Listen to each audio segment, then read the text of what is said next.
नमस्कार, स्वागत है आपका जेके न्यूज प्राइम टाइम देख रहे हैं आप। मैं हूं आपके साथ सना वारिस। कश्मीर में कड़ी सुरक्षा के बीच श्रीनगर में G20 की टूरिज्म वर्किंग ग्रुप की बैठक के पैगाम बड़े हैं। कश्मीर में हो रही यह बैठक कूटनीतिक तौर पर भारत के लिए बड़ी उपलब्धि है।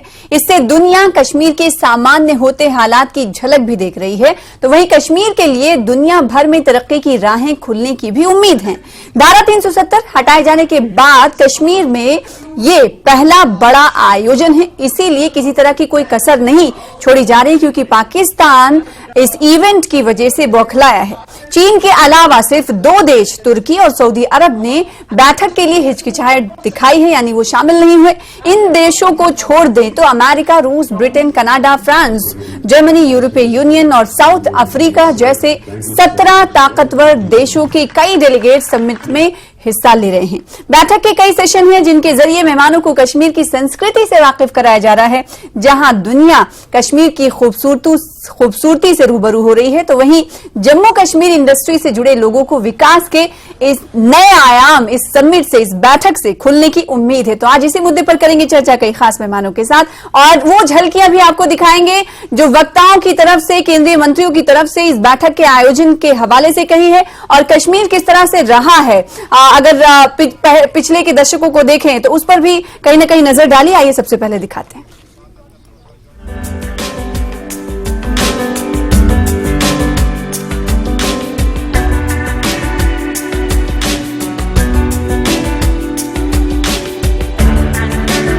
$370 films which have taken permission to shoot in Kashmir.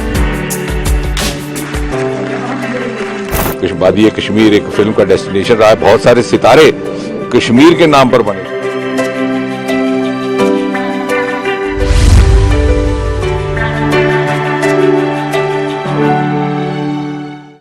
बातें हैं, जब डेलीगेट्स मौजूद थे तो उस वक्त XKICC ऑडिटोरियम में ये बातें कही गई, और साथ ही साथ साउथ फिल्म के एक्टर भी शामिल हुए, रामचरण। उन्होंने नाटू नाटू पर डांस भी किया, और इसके अलावा उन्होंने कहा कि अगर कश्मीर को एक्सप्लोर करना है तो 95 ईयर्स लगेंगे, यानी, और उन्होंने कहा कि अगर वो पूरी दुनिया को दावत देना चाहते हैं कि इंडिया में यानी हिंदुस्तान में अगर शूट करना है तो सबसे पहला नाम जो होगा वो कश्मीर का होगा। यानी कश्मीर बुलाने की बात वो दूसरे देशों के लोगों को कह रहे हैं।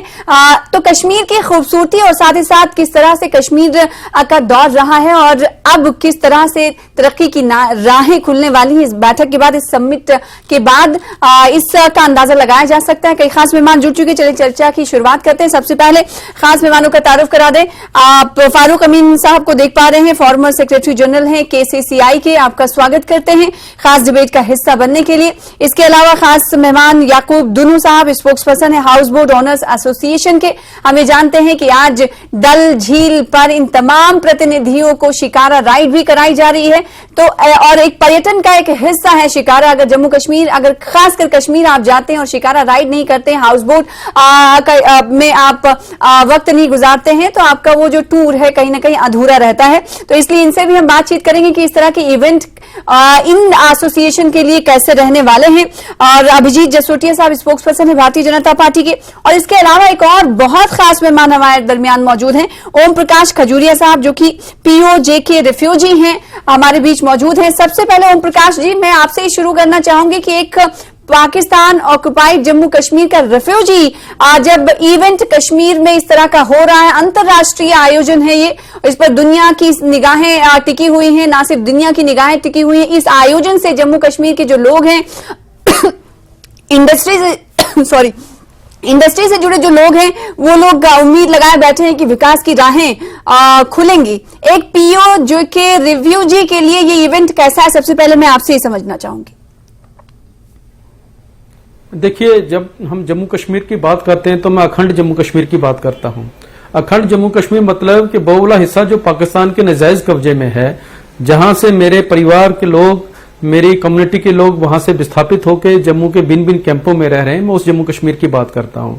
तो जब हम जम्मू कश्मीर की तरक्की की बात करते हैं, तो जब हम बात करते हैं जम्मू कश्मीर की तरक्की की, तो तब हमारा ख्याल उस तरफ जाता है कि जो पाकिस्तान के नाजायज कब्जे में एरिया है वो उस तरीके से डेवलप नहीं हो पाया। अब जब G20 का सम्मेलन जम्मू कश्मीर में हो रहा है तो कितना अच्छा होता कि जो अखंड जम्मू कश्मीर होता, और ये उस एरिया की भी खूबसूरती का भी एक अंतर्राष्ट्रीय जो बरादरी के लोग आए उनको अंदाजा होता। और जो जम्मू कश्मीर का जो अतिथि देवो भव का जो हमारा कल्चर है, जिस तरीके से आपने देखा है कि कश्मीर के अंदर किस तरीके से उनको अतिथि देवो भव से उनको सम्मानित किया गया, उनको गले से लगाया गया अंतर्राष्ट्रीय बरादरी को, तो ये एक बहुत बड़ा मायने है इसके और बहुत बड़ा संदेश है जम्मू कश्मीर की तरक्की को। और जम्मू कश्मीर तरक्की की राह पे है और जब अंतर्राष्ट्रीय बरादरी जम्मू कश्मीर में आएगी तो जम्मू कश्मीर का टूरिज्म बढ़ेगा, व्यापार बढ़ेगा, लोगों को रोजगार मिलेगा। ठीक है, तो जब हम फिर एक चीज फिर जहां पे छूट जाती है कि जम्मू के अंदर भी बहुत सारे टूरिस्ट डेस्टिनेशंस हैं, उनको भी एक्सप्लोर करने की जरूरत थी। तो खैर ये जब हम बात करते हैं जम्मू कश्मीर की तो हम अखंड जम्मू कश्मीर को ही बात करते हैं, जम्मू कश्मीर और खास करके वो एरिया जो पाकिस्तान के नाजायज कब्जे में है उसकी भी हम बात करते हैं। बिल्कुल, अभी वहां किस तरह के हालात हैं और जब आप लोग उस वक्त वहां पर रह रहे थे तो किस तरह की चीजें थी, किस तरह के हालात थे, वो हम आपसे समझेंगे। चूंकि बात इवेंट की हो रही है और इससे फायदे की बात हो रही है और हम ये जान रहे हैं कि पाकिस्तान और चीन की तरफ से लगातार प्रतिक्रिया दी जाती रही, बौखलाहट का कहीं ना कहीं ये दोनों देश शिकार हैं, लेकिन इस इवेंट से कई तरह के फायदे भी होने वाले हैं। याकूब दुन्नू साहब हाउस बोट ओनर्स एसोसिएशन है। याकूब साहब, आप इस समिट को कैसे देखते हैं और आपकी एसोसिएशन के लिए कितना बड़ा फायदा लेकर आया है ये समिट? देखिए, आपको मैं याद दिला दूं, जब 1990 यानी 1990 में यहाँ पे अनसिक्योरिटी शुरू हुई तो उसके बाद यहाँ के जो फॉरेन टूरिस्ट या कश्मीर वर्द होते थे तो वो अचानक उस टाइम गायब हो गए और आहिस्ता आहिस्ता जम्मू कश्मीर भी इंटरनेशनल टूरिज्म मैप से भी 30 सालों से गायब रहा। अब ये 30 सालों के बाद ये इवेंट होना, बाहर के इंटरनेशनल मुमालिकों से यहाँ पे डेलीगेशन आना, उसके बाद हमें ग्रीन सिग्नल मिलेगी और यहाँ पे वापस वो फॉरेन एरा जो 1990 में गायब हुआ था वो दोबारा वापस आएगा, तो इससे बड़ी खुशी हमारे लिए और कोई नहीं है। यूं समझिएगा ये हमारे लिए ईद से भी ज्यादा अच्छी बात है, क्योंकि जिस तरह एक ईद में हमें खुशी मिलती है वही खुशी हमें आज यहाँ पे इस डेलीगेशन के आने से हुआ। और वो ख्वाब जो बहुत सालों से 3 दहाइयों से पड़ा हुआ था, तो वो आज वो ख्वाब शर्मिंदा ताबीर हुआ और हमें बहुत बहुत ही खुशी हो रही है कि यहाँ पे जितने भी ट्रैवल प्लेयर्स है, हवा वो हाउस बोट वाले हो, होटलियर्स हो, ट्रैवल एजेंट्स हो, टूर ऑपरेटर्स हो या ट्रांसपोर्टर्स हो, मेरे ख्याल से आज की तारीख में सब के दिलों में खुशी की लहर दौड़ रही है। मैं ये इन अल्फाजों में कहूंगा क्योंकि जितना हमने यहाँ पे 30 सालों में देखा कि यहाँ पे वायलेंस हो रही थी, उसके बाद कुछ इंटरनेशनल टूरिस्ट पे अटैक भी हुए थे जिसमें इजराइल के कुछ टूरिस्ट थे, तो उसके बाद यहाँ पे जो सिनेरियो हुआ तो एक जैसे मैंने कहा कि यहाँ पे जो फॉरेन टूरिस्ट है वो गायब हुए थे और हमारा जो जम्मू कश्मीर जो कभी कभार हॉट डेस्टिनेशन रहा करता था फॉरेन टूरिस्ट के लिए, वो अचानक उस नक्शे से गायब हुआ था। तो यानी आप ये उम्मीद रखते हैं कि इस तरह का इवेंट कहीं ना कहीं जो पहले के हालात थे और जिस तरह से फॉरेन टूरिस्ट आते थे वो एक तरह से अब दरवाजे खुल जाएंगे। फारूक अमीन साहब, क्योंकि हम जान रहे हैं कि इंडस्ट्री से जुड़े इंडस्ट्रियल लोग भी इस समिट पर अच्छी राय रखते हैं, सकारात्मक राय है उनकी। जम्मू कश्मीर, अगर Kashmir chamber of commerce and industries की बात करें तो इस समिट को कैसे देखता है और किस तरह की उम्मीद आप लोगों को लगती है इस समिट से आने वाले भविष्य के लिए, आने वाले दिनों के लिए, मुस्तकबिल के लिए? शुक्रिया, आपका बहुत अच्छा क्वेश्चन है। बेसिकली हमारा Kashmir chamber of commerce and industry का हमेशा ही एक रुझान रहा है कि हम यहाँ की इंडस्ट्री, यहाँ के रोजगार जो हैंडीक्राफ्ट्स हो, टूरिज्म हो, अपना आईटी सेक्टर हो या फूड प्रोसेसिंग सेक्टर हो या बाकी इंडस्ट्रीज हो, हमने हमेशा ही पिछले सालों से पिछले दहाइयों से हम सोच रहे थे कि हमारे को जो वर्किंग डेज का टाइम था 300 दिन अगर वर्ल्ड वाइड होता है तो यहाँ पे 150 दिन हमें मिलते थे खाली काम करने के लिए।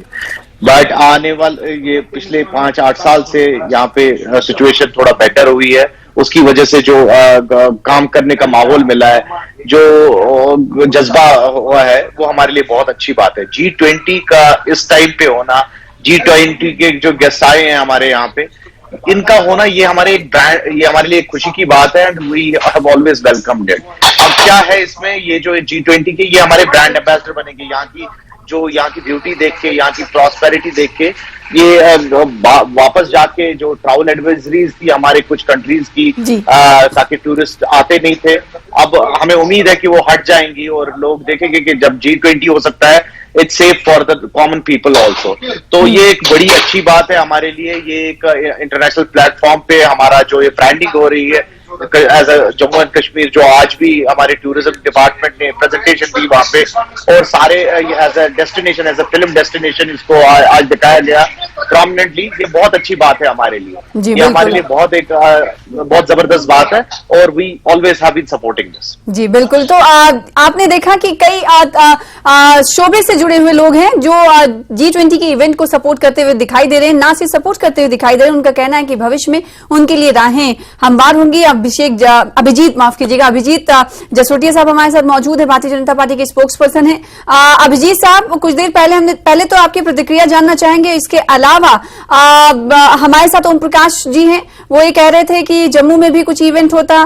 कई लोगों की तरफ से इस तरह की प्रतिक्रिया आई है, लेकिन फिर भी वो कह रहे हैं कि नहीं, अखंड जम्मू कश्मीर की हम बात करते हैं तो कोई बात नहीं, ऐसी मीटिंग अगर कश्मीर में हो रही है तो बात तो जम्मू कश्मीर की ही हो रही है, ये बात। और दूसरी तरफ ट्रैवल एडवाइजरी को लेकर जो ये तमाम लोग फिक्रमंद हैं, हाउस ओनर्स हों या फिर इंडस्ट्रीज से जुड़े हुए लोग हैं, वो कह रहे हैं कि पहले जो ट्रैवल एडवाइजरी थी, पहले जो हुआ करती थी, वो जारी होना चाहिए। क्या इसको लेकर भी कोई बातचीत होने वाली है इस बैठक में, इस समिट में? देखिए, सबसे पहली बात तो ये आती है कि जितने पैनलिस्ट हैं, मैं इनका धन्यवाद करना चाहता हूं, क्योंकि जिस तरह से जो पॉजिटिव चीजें उन्होंने कही है, यहां से ही पता लगता है कि धरातल के ऊपर क्या हो रहा है और क्या नहीं हो रहा है, ये लोगों ने आपके साथ बखूबी आपको बता दिया। अब चाहे वो हाउस बोट ओनर्स हो, चाहे वो चैम्बर ऑफ कॉमर्स हो, सभी ने आपको बता दिया कि किस तरह से कश्मीर जो है, खासकर 5 अगस्त 2019 के बाद एक नई राह पे आप चल पड़ा है। और वो नई राह जो है, आज केवल कश्मीर में नहीं, आज पूरी दुनिया उसको देखने के लिए यहां पर पहुंची है। G20 की प्रेसिडेंसी जब भारत को मिली तो सबसे पहला ख्याल जो हमारे मन में आया वो यही था कि किस तरह से इसका कश्मीर में एक इवेंट हो और उसके साथ जम्मू में भी इवेंट हो। जम्मू में हमें 2 इवेंट मिले, Y20 के, जो एक कठुआ में किया गया और एक हमारी जम्मू यूनिवर्सिटी में जोरावर सिंह ऑडिटोरियम में किया गया।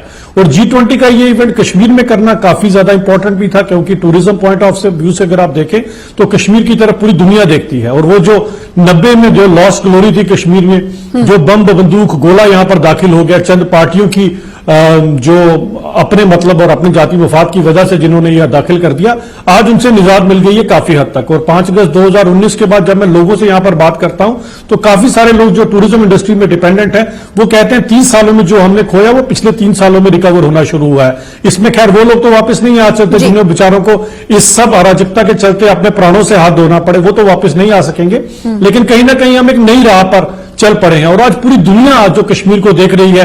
और जिस तरह का प्रोपोगंडा इस नापाक मुल्क ने हमारे खिलाफ, जो गलती से हमारा हमसाया है, जो हमारे खिलाफ इन्होंने किया था, वो आज उसमें विफल होता नजर आ गया। जबकि 2 देशों ने अभी भी कहीं ना कहीं उनके एजेंडे पे काम करने की कोशिश की है। और दुर्भाग्य देखिए, उसमें से एक ऐसा मुल्क है जो अभी नियर अबाउट निस्तो नाबूद हो गया था भूकंप के चलते, तो भारत सबसे पहले उनकी मदद के लिए पहुंचा। लेकिन देखिए, कुछ लोग अपनी हरकतों से बाज नहीं आते। आज यहां पर ना आकर उन्होंने कहीं ना कहीं यह बता दिया कि किस तरह के वो जो लोग कृतघ्न लोग हैं, यहां से पता चल जाता उनके बारे में। खैर, उनके आने ना जाने से इतना फर्क नहीं पड़ता। G20 के सभी वो ममालिक जो आज तरक्की करना चाहते हैं, जो आगे बढ़ना चाहते हैं, वो आज खुद अपने आंखों से देख रहे हैं कि किस तरह से कश्मीर जो है तरक्की कर रहा है, किस तरह से डल लेक आज साफ सुथरी हो चुकी है। और वो SKICC वैसे भी डल लेक में है, वहां से पता लगता है कि आम कश्मीरी किस तरह से आज लोगों का वेलकम कर रहा है। और यही कश्मीरी क्योंकि अपनी मेहमान नवाजी के लिए जाना जाता है, तो उन्होंने G20 के सभी लोगों को जो है अपनी खुली बाहों के साथ उनका इस्तकबाल किया है यहाँ। जी ठीक है। और उसके बाद ये उम्मीद जगती है कि अगर उनके लिए तरक्की की राहें हमवार होने वाली हैं इस बैठक के बाद, तो वो किस तरह से होंगी? क्या इसका खाका सरकार के पास है या नहीं, भारतीय जनता पार्टी के पास क्या इसकी कोई इन्फॉर्मेशन है या नहीं, इस हवाले से सवाल करेंगे। लेकिन छोटे से ब्रेक के लिए रुकेंगे, ब्रेक के बाद जल्द लौटेंगे।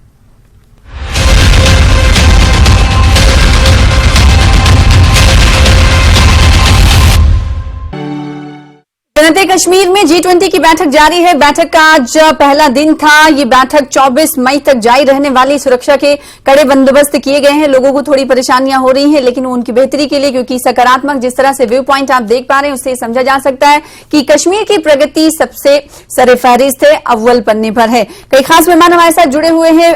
हमारे साथ ओम प्रकाश जी हैं, जो कि POJK के रिफ्यूजी हैं। वो कुछ देर पहले बता रहे थे कि वहां पर जो स्थिति है, मैं एक बार फिर से आपसे ये जानना चाहती हूं ताकि आप दर्शकों को बताएं जो इस वक्त व्यूवर्स देख पा रहे हैं कि जब उस वक्त आप वहां पर रह रहे थे सरहद पार पाक ऑक्युपाइड जम्मू कश्मीर में, वहां की स्थिति कैसी थी और अभी कैसी है, आपको अगर कुछ मालूम हो तो बताइएगा। और इस तनाजुर में बताइएगा कि G20 की इवेंट, क्योंकि बहुत बड़ा ये इवेंट है, अंतर्राष्ट्रीय इवेंट इसे माना जा रहा है, और धारा 370 के खत्म होने के बाद आप जम्मू कश्मीर को किस तरह से देख रहे हैं, और क्या आपको लगता है कि पहले का जम्मू कश्मीर और सरहद पार का जो पाक ऑक्युपाइड जम्मू कश्मीर है, उसमें क्या फर्क है, बताइएगा। देखिए, जहां तक मैं फिर बात करता हूं, पूरे जम्मू कश्मीर की बात करता हूं। जम्मू कश्मीर मतलब वो पूरा का पूरा अखंड जम्मू कश्मीर जी।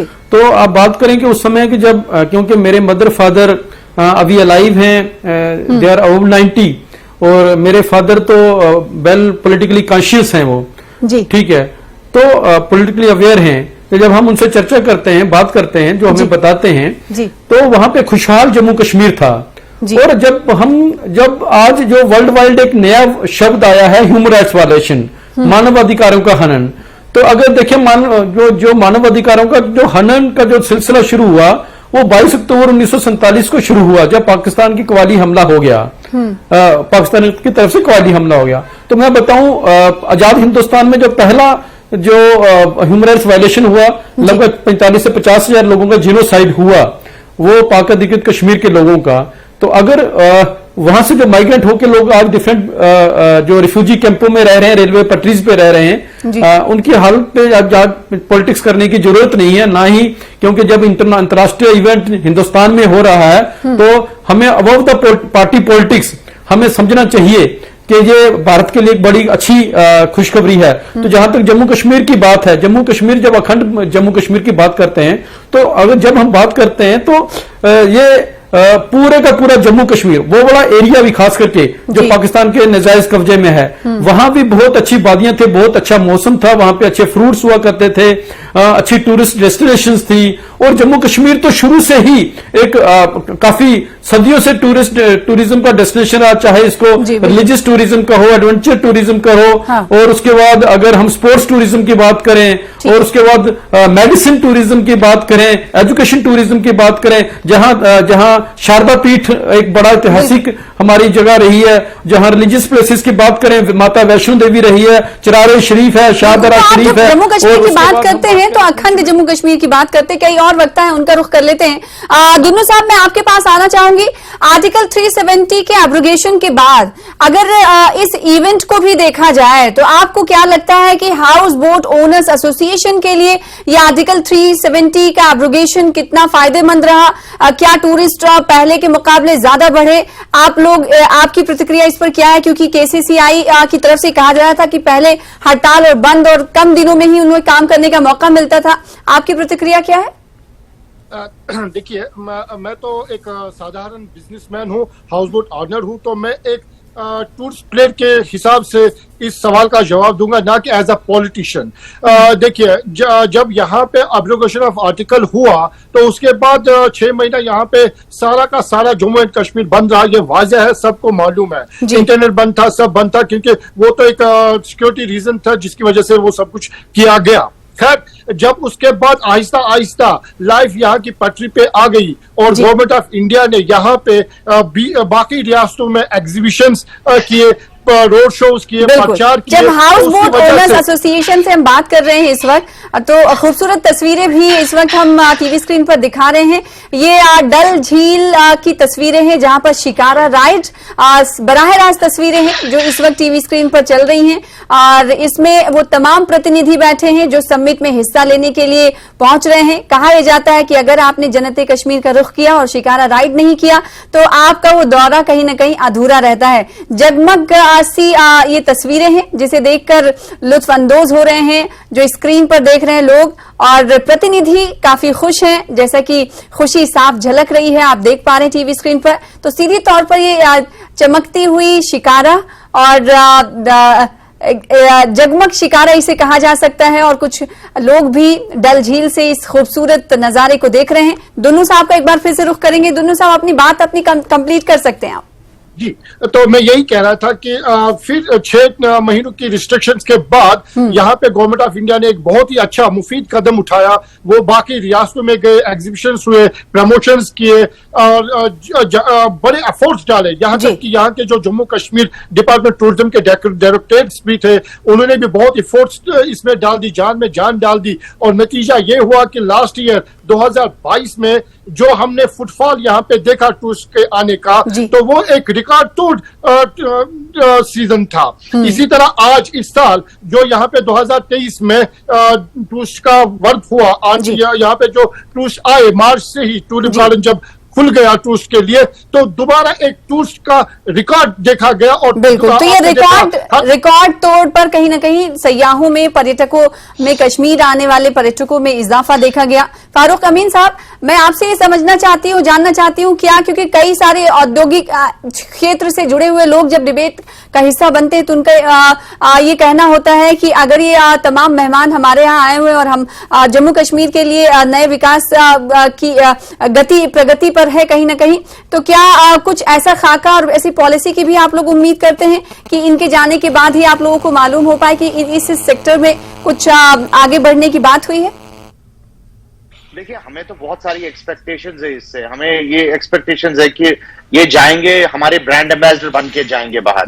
जब ये बाहर जाएंगे तो हमारे लिए, जैसे मैंने आपको एडवाइजरीज की बात कही, एडवाइजरी हटने की बात की, तो हमें होपफुल है कि ये इनके कंट्रीज में या जो इनके पड़ोसी मुल्क है वो हमारे ये एडवाइजरीज हटाएंगे, ताकि फॉरेन टूरिस्ट का फ्लो जो पिछले 20-30 साल से बहुत कम हो चुका है वो वापस एक पेस में आ जाए। दूसरी बात है, जैसे टूरिज्म बढ़ता है तो टूरिज्म के साथ साथ में बाकी सन्नतें भी बढ़ती है। हमारे हैंडीक्राफ्ट्स और कारपेट इंडस्ट्री में भी काफी डिप हुआ है पिछले दहाइयों में। रीजन बिहाइंड इट, क्योंकि टूरिज्म हमारा कम हुआ। जब टूरिस्ट यहाँ पे आएगा, जब लोग यहाँ पे आएंगे तो इन चीजों को भी बढ़ावा मिलेगा, इनकी सेल को बढ़ावा मिलेगा, चाहे वो हैंडीक्राफ्ट्स है, चाहे वो कारपेट्स है, या चाहे वो हमारे फूड प्रोसेसिंग के यूनिक आइटम है, हमारी कुजीन है, हमारी रिच हेरिटेज है। हाँ। इसको भी बढ़ावा मिलेगा। जी, तो ये तमाम उम्मीदें हैं जो तमाम लोग लगा रहे हैं। अभिजीत साहब, बहुत सारे लोगों का ये कहना होता है कि ट्रेवल एडवाइजरी जो है उसे कहीं ना कहीं अब दूसरी तरह से बनाया जाएगा। जो बैन किए गए हैं मुल्कों ने यहाँ पर अपने पर्यटकों को भेजने में, वो कहीं ना कहीं अब खुले दिल से उस पर विचार करेंगे। इसको लेकर केंद्र सरकार की तरफ से कुछ एफर्ट डाले जाएंगे क्या? देखिए, अपने आप में ही G20 इवेंट जब आप यहां पर कराते हैं तो वो अपने आप में ही बहुत बड़ा संदेश पूरी दुनिया में देता है कि किस तरह से यहां पर अब हालात जो है सामान्य हो चुके हैं। क्योंकि कहीं ना कहीं जो पहले बम बंदूक और गोली का डर था वो आपके सामने न्यूज़पेपर्स के थ्रू और पाकिस्तान के प्रोपेगेंडा के थ्रू पूरी दुनिया में जा चुका था। और कश्मीर की एक अलग से ही इमेज जो कि होनी चाहिए थी जन्नत की इमेज, वो कहीं ना कहीं अलग से एक इमेज वहां पर दुनिया में जो प्रोपेगेंडा, फॉल्स प्रोपेगेंडा फैलाया जा रहा था, उसमें करने में चंद यहां पर कुछ यहां की भी काली भेड़े, कुछ पाकिस्तान की यहां पर जो लोग थे, उन्होंने इसमें कामयाब रहे बहुत हद तक। लेकिन 5 अगस्त 2019 के बाद जो सबसे बड़ा रोड़ा था कश्मीर की तरक्की में, धारा 370, उसके जाने के बाद यहां पर आज पता लग गया कि ऐसा कुछ भी नहीं है। अब सब कुछ जो है पहले से बदल चुका है। और ये बहुत बड़ी इवेंट कराकर कहीं ना कहीं एक संदेश पूरी दुनिया को दे दिया है कि वो 90 के दशक से पहले वाला कश्मीर और उससे भी बेहतर कश्मीर, जिस तरह से अगर आप देख रहे हैं हर तरफ तरक्की आपको दिखाई दे रही है, पुराने से भी बेहतर वाला कश्मीर बनाने की केंद्र सरकार की कोशिश है। भारतीय जनता पार्टी के प्रवक्ता का ये कहना है। बहुत शुक्रिया अदा करना चाहेंगे अभिजीत साहब आपका, ओम प्रकाश साहब आपका,